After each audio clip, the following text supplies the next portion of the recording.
Hello everyone, কেমন আছেন সবাই? নিশ্চয়ই খুব ভালো আছেন, আমরাও ভালো আছি। শুরু করা যাক আজকের ব্লগ। জন্মাষ্টমীর ব্লগ এটি। জন্মাষ্টমী উপলক্ষে আপনাদের সকলকে জানাই শুভ জন্মাষ্টমীর প্রীতি, শুভেচ্ছা এবং আন্তরিক অভিনন্দন। আপনারা কেমন জন্মাষ্টমী পালন করলেন অবশ্যই কিন্তু কমেন্টসে জানাবেন। শুরুর আগেই কিন্তু এটা আবদার করে বসলাম।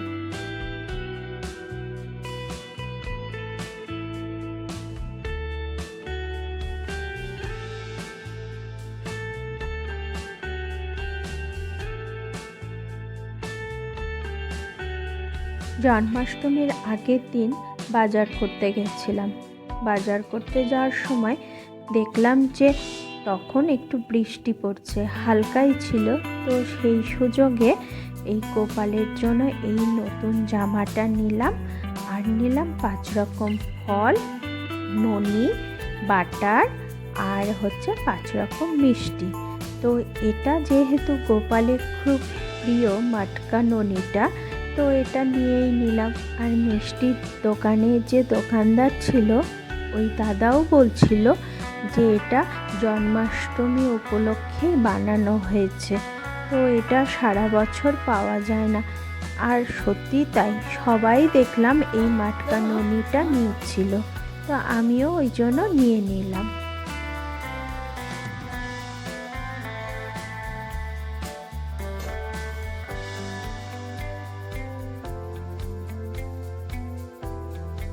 সকালবেলা উঠেই পুজো করতে বসে পড়েছি। এবার বাকি পুজোটা সেরে নিই। আর এই যে তালের বড়াটি দেখছেন, এটি সন্ধ্যাবেলার। তারপর পুজো টুজো করে নিয়ে তারপরে এই ব্রেড বাটার টোস্ট আর একটু কফি নিয়ে বসেছি।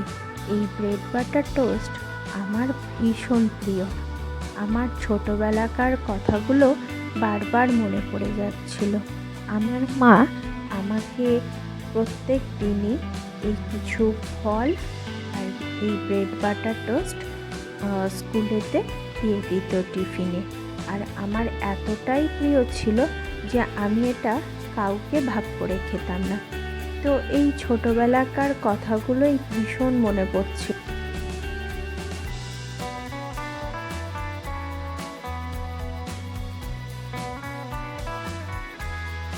আর যেহেতু নিরামিষ রান্না করব, তার জন্য গাছে থাকা এই উচ্ছে কটাকে পেরে নিলাম। তারপর একটু মালপোয়া করব, তার জন্য ব্যাটারটাকে আমি কিছুক্ষণের জন্য ভিজিয়ে রাখছি, যাতে করে একটা স্মুথ ব্যাটার তৈরি হয়ে যায়। তারপরে রান্নাটা করে নিয়ে তারপর মালপোয়াটা করব। এদিকে বিকালবেলায় রান্না করে কমপ্লিট করে তাড়াতাড়ি খেয়ে দিয়ে ছেলেকে নিয়ে মাঠে এসেছি। আর ছেলের কম্পিটিশান, খোখো কম্পিটিশান, তার জন্য মাঠে নিয়ে এসেছি কম্পিটিশানে পার্টিসিপেট করানোর জন্য। তো ওর শরীরটাও আজকে খুব একটা ভালো ছিল না। ভাবছিলাম যে জানি না ও খেলতে পারবে কি না, না আউট হয়ে যায়। তো আমি ভাবলাম যে না, নিয়েই তো যাই, তারপর যা হয় হবে, দেখা যাবে। ওই যে দেখুন যেরকম প্রণাম করে নিচ্ছে, ওটাই দিশান। মাঠে নামার আগে ঠাকুরকে ভালো করে প্রণাম করে নিচ্ছে।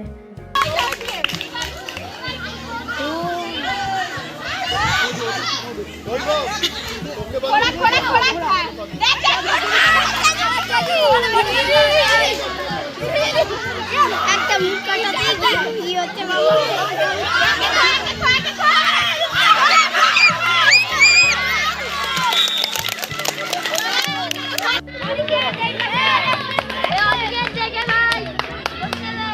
এটাকে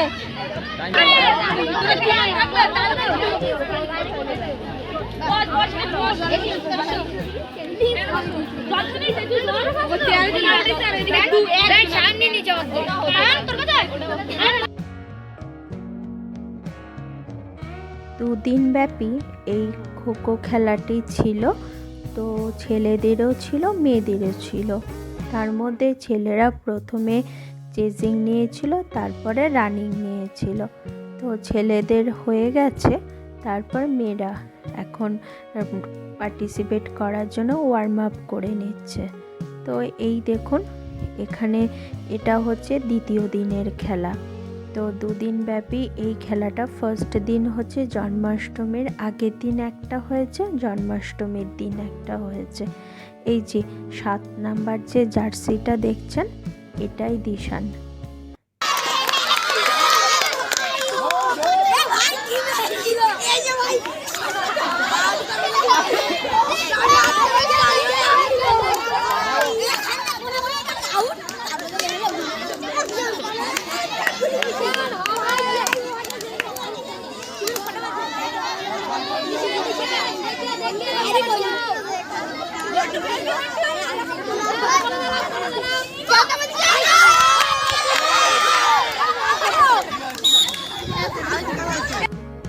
ছেলেরা জিতে গেছে, তো সেই কারণের জন্য ভীষণ খুশি ওরা।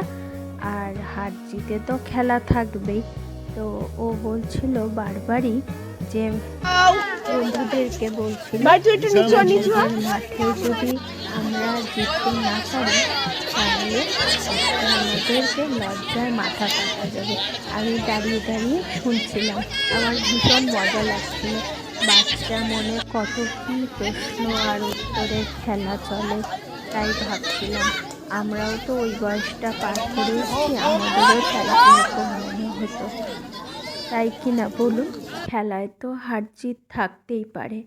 খেলা যে সব সময় জিততেই হবে বা হারতেই হবে এমন তো কথা না। পার্টিসিপেট করাটাই হচ্ছে সব থেকে বড়।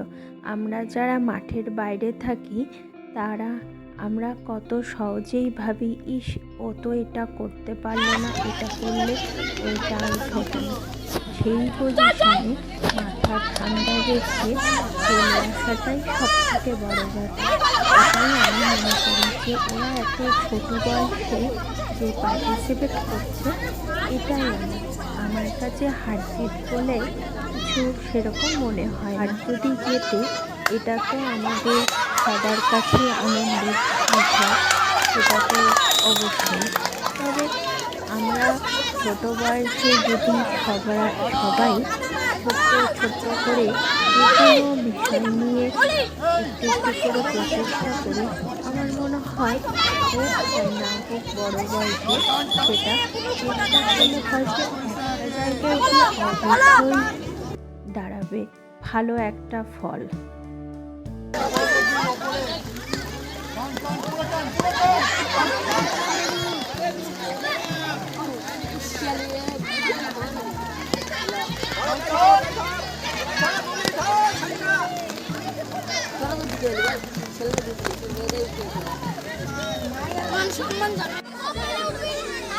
খেলা কমপ্লিট হয়ে এসছে প্রায়। এরপর বাচ্চাদেরকে নিয়ে একটা ছবি তুলে নেব। তো দেখুন, প্রত্যেকটা বাচ্চার চোখে মুখে কি আনন্দ, কি উচ্ছ্বাস। এই বাচ্চাদের এই হাসিগুলোই দেখতে বেশ ভালো লাগে। সেই জন্যই ক্যামেরা বন্দি করে নিলাম, যাতে করে আমিও পরে এইগুলোই উপলব্ধি করতে পারি। এরপর বাড়ি যাব।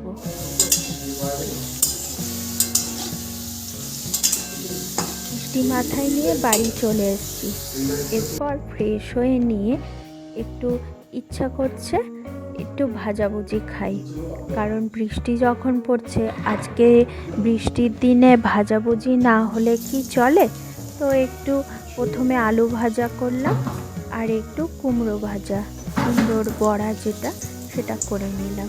এরপর একটু মুড়ি মাখাবো ভালো করে, তারপর একসঙ্গে বসে মুড়ি খাবো। এইভাবে সব বড়াগুলো এক এক করে করে নিলাম। এরপর ওই তেলেই একটু বাদাম ভেজে নেব, দিয়ে মুড়িটা সুন্দর করে মাখবো। আজকে একটু ইচ্ছা আছে টমেটো সস, কাঁচা লঙ্কা কুচি, বিট লবণ, তারপর চানাচুর, এগুলো সব দিয়ে ভালো করে মুড়িটা মাখাবো। তো তার জন্য একটু হয়তো সময় লাগবে, ঠিক কথায় খিদেও পেয়েছে। তো ঠিক আছে, বললাম আরেকটুই নাই সহ্য করে যাই খিদেটা। তারপর একসঙ্গে বসে এই জম্প্রেস করে মুড়ি খাওয়ার, এদিকে বাইরে টুপটাপ করে বৃষ্টি পড়ে যাচ্ছে, আলাদাই আনন্দ।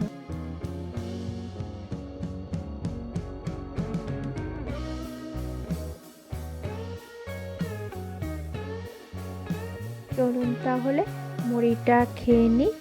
আর আমার এই ভিডিওটা যদি আপনাদের ভালো লাগে তাহলে একটা লাইক, সাবস্ক্রাইব আর শেয়ার করে দেবেন। আবার দেখা হবে নতুন আরেকটি ভিডিওতে, নতুনভাবে, নতুন রূপে। ততক্ষণের জন্য শুভরাত্রি। ভালো থাকবেন, সুস্থ থাকবেন। আসি তাহলে।